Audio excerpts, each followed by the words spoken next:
আসসালামু ব্যারিস্টার হাসান। ওয়ালাইকুম সালাম। যারা স্কিল ওয়ার্কার ভিসায় আছে তাদের মধ্যে কারা কারা তাদের ডিপেন্ডেন্টকে ইউকেতে আনতে পারবে এবং এই আনার জন্য তাদেরকে কি কি শর্তগুলি পূর্ণ করতে হবে? আমরা জানি যে স্কিল ওয়ার্কারের যে ডিপেন্ডেন্ট আছে তারা কিন্তু অ্যালাউ হবে তাদের যে ফ্যামিলি মেম্বার আছে তাদের সঙ্গে জয়েন করার জন্যে। যে ফ্যামিলি মেম্বারদের অলরেডি স্কিল ওয়ার্কার ভিসা আছে এবং তারা এখানে এসে তারা এখানে থাকতে পারবে, ওয়ার্ক করতে পারবে, স্টাডি করতে পারবে ইন দ্য ইউকেতে। কিন্তু সেখানে কিন্তু কিছু কিছু রেস্ট্রিকশন আছে যে আহ, কোন স্কিল ওয়ার্কার ভিসা হোল্ডাররা তাদের যে ডিপেন্ডেন্ট আছে তাদেরকে আনতে পারবে কিংবা অ্যাড করতে পারবে, এবং কোন ফ্যামিলি মেম্বার অ্যাকচুয়ালি কনসিডার্ড হবে যে তারা ডিপেন্ডেন্টস আন্ডার দ্য ইমিগ্রেশন রুলস। তো প্রথমে আমি আলোচনা করি যে কারা ডিপেন্ডেন্ট আনতে পারবে না। তো আমরা জানি যে 22 জুলাই 2025 যে চেঞ্জটা আসছে ইমিগ্রেশন রুলসের উপরে, সেখানে বলা হয়েছে only skill worker visa holders যারা গ্র্যাজুয়েট লেভেলে আছে, RQF 6 কিংবা অ্যাবভ, তারাই ইউজুয়ালি তাদের যে ডিপেন্ডেন্ট আছে তাদেরকে ইউকেতে আনতে পারবে। অথবা যদি সুইচ করে into the route from inside the echo, সেই ক্ষেত্রে visa holders whose profession is now on the temporary shortage list, তারা কিন্তু এই ডিপেন্ডেন্ট আনতে পারবে না টু দ্য ইউকেতে। এই ক্ষেত্রে একটা এক্সেপশন আছে, সেটা হচ্ছে যদি কেউ ট্রানজিশনাল প্রভিশনের ভিতরে থাকে এবং ট্রানজিশনাল প্রভিশন যদি তাদের জন্য অ্যাপ্লাই করে, যেখানে স্কিল ওয়ার্কাররা মূলত তাদের যে লিভ সেটা হেল্ড করছে under that occupation before 22 July 2025, মানে 22 জুলাই 2025-এর আগে যদি তারা এসে থাকে তাহলে তাদের ডিপেন্ডেন্টকে আনতে পারবে।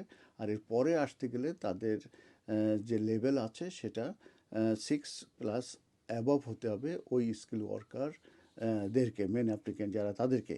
তবে এখানে স্লাইটলি একটা ডিফারেন্ট আছে, সেটা হচ্ছে কেয়ার ওয়ার্কারদের ব্যাপারে। সেখানে বলা হচ্ছে হেলথ এবং কেয়ার ওয়ার্কার যারা 11 মার্চ 2024-এর আগে এসেছে তারাই কিন্তু একমাত্র ডিপেন্ডেন্ট আনতে পারবে। এর পরে যারা মূলত আসবে কিংবা লিভ গ্র্যান্ট হয়েছে তারা কিন্তু no longer sponsor dependents in the UK. এখন এলিজিবিলিটির ব্যাপারে বলবো যে যে আহ, কারা কারা এলিজিবল হবে as a dependent of skill worker. এক্ষেত্রে তো আনম্যারিড পার্টনার, কিন্তু সেই ক্ষেত্রে তাদেরকে দেখাতে হবে যে তাদের রিলেশনশিপ মোর দেন 2 ইয়ার্স ধরে আছে, নাম্বার 1। নাম্বার 2 হচ্ছে যে এখানে তাদের 2 বছরের কোঅপারেশন দেখানোর প্রয়োজন নাই। চিলড্রেন 16 অর ওভার তাদেরকে অবশ্যই শো করতে হবে they are not leading an independent life, এবং তারা তারা they are married or living away from home, তারা ম্যারিড না এবং তারা ওই তাদের ওই ফ্যামিলির সঙ্গে বাইরে কোথাও থাকে না। এটার এক্সেপশন হচ্ছে তারা যদি ফুল টাইম এডুকেশনে থাকে তাহলে দ্যাট ইজ অ্যাকসেপ্টেবল। আর এলিজিবল রিকোয়ারমেন্টসের ব্যাপারে যেটা বলা হয়েছে, যে আমি যেটা বলেছি 22 জুলাইয়ের পরে অনলি RQF লেভেল 6 যারা তারাই এই ডিপেন্ডেন্ট আনতে পারবে। আর তার আগে যারা আছে ট্রানজিশন পিরিয়ডে তারা কিন্তু আনতে পারবে। আর 11 মার্চ 2024-এর আগে যারা এই কেয়ার ভিসা এসেছে, হেলথ অ্যান্ড কেয়ার ভিসা, তারা কিন্তু তাদের ডিপেন্ডেন্ট আনতে পারবে। এর পরে যারা এসেছে তারা কিন্তু আর ডিপেন্ডেন্ট আনতে পারবেন না। আর যেটা হচ্ছে যে যে অ্যাপ্লিকেন্টসের যে পার্টনার তাদের অবশ্যই এই স্কিল ওয়ার্কার ভিসা রুটে ইকুইতে থাকতে হবে। এটা যে এবং তাদের যে রিলেশনশিপ সেটা তাদেরকে এস্টাবলিশ করতে হবে, এবং তারা বোথ ওভার 18 হতে হবে, এবং প্রিভিয়াস যদি কোনো রিলেশনশিপ থাকে সেটা ব্রোকেন ডাউন হয়েছে পারমানেন্টলি সেটা হতে হবে, এবং তাদের যে ম্যারেজ আর সিভিল পার্টনারশিপ যেটা আছে এটা লফুল হতে হবে।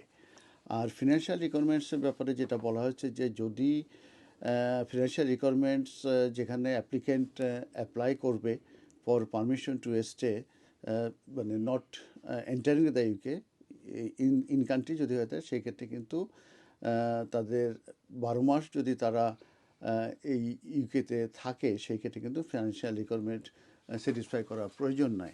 কিন্তু যদি আউটসাইড ইউকেতে আসে সেই ক্ষেত্রে কিন্তু তাদেরকে লেস দেন 12 মান্থের যদি হয়ে থাকে, applying to enter the UK or has been in the UK for less than 12 month, সেই ক্ষেত্রে কিন্তু এই ফিনান্সিয়াল রিকোয়ারমেন্টস স্যাটিসফাই করার প্রয়োজন আছে। এছাড়াও ক্রিমিনাল রেকর্ড কিন্তু একটি ইম্পর্টেন্ট একটি সার্টিফিকেট, এটা কিন্তু লাগে।